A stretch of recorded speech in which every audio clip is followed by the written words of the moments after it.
Tell me the story on how, because you've told it before, but like the London record is one of my favorite joints you put out. You did a great job on that record. Thank you. Yeah, it was. I fucking played the fuck out of that on the radio. Thank you. But how does Cole end up on that particular song where you're doing the whole London thing? It's crazy because we went to the studio to go meet Cole for a whole completely different song. And before we were on our way out, I was like, hey, can I play you something? Like, I'm working on my project. I want to play this song.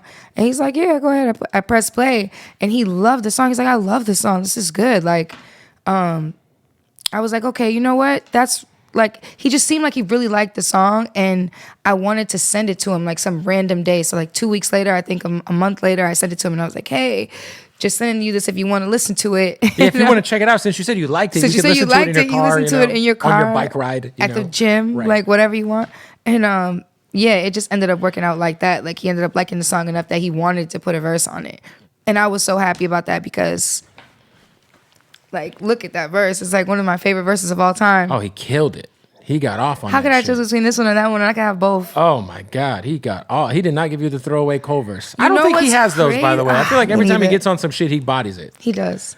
And I honestly I was like, yo, I'm going to go. Because when I first cut the record, London, it was like a vibey, fun record. For sure. Like me and Aziz, we just have fun. Like if you know us, we go to the studio and we just try to have a good time. So we don't really try to overthink anything or try to make a hit or try to make a certain type of record. We just catch a vibe. So I wasn't overthinking or like pushing my pen to the bars or like expecting to get J. Cole on that song. So when he put his verse on it, I'm like, I'm gonna go redo my verse. He's like, no, they wouldn't. They told me not to. They You're wouldn't not let me supposed do it. Yeah, that's kind of like a Cheating. But like, yeah. I was like, bro, who thinks when they cut like a random reference that Cole's gonna be on that song? Yeah, It's crazy. I think that's against like unsaid rap rules too. Like if you send a record in with your verse and then it comes out and your verse is way different, It's fine. I think that might have been the root of the whole like Cannabis LL thing back. But in the I day. didn't do it because I didn't want to change the essence and the energy. Because It's a some fun record. songs Yeah. they got that a certain like energy to them. Did like anybody in London like feel like you were appropriating their accent? I mean, nobody said that to me, but I just wonder because everyone's so sensitive these days, and like I was shout to England, the colonizers of all colonizers, but. I just wonder if they had like, what, like you're taking our, I mean, I got so much love in London. such a great record. Like I love London so much, and it became like my second, like I want to say like my second or third home because I was traveling to London so often around that time.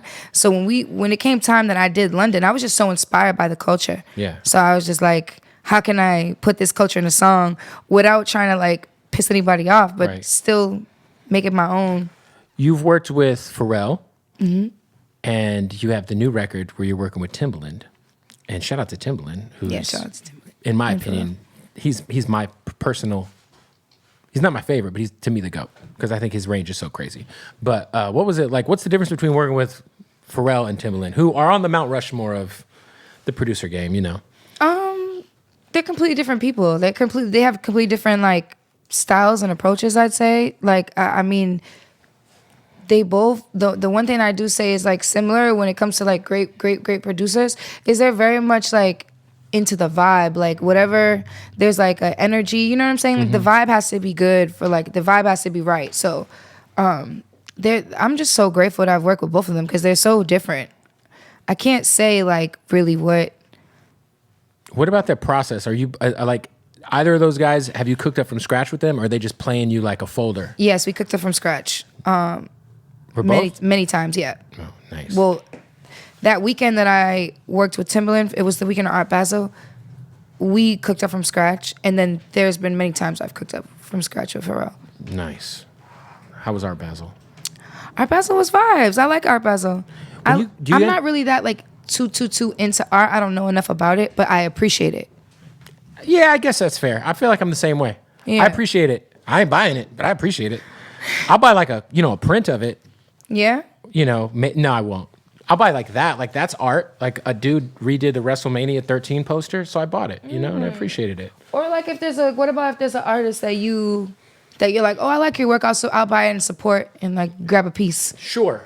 If I know the artist. Yeah. I don't know any of those people yet. So So all the artists need to hit you up on Instagram and show you I their gotta work. like it though. It's gotta be fly, It's gotta be like There's some good art out. for sure. Some of the shit I don't get though. I was like, to each his own.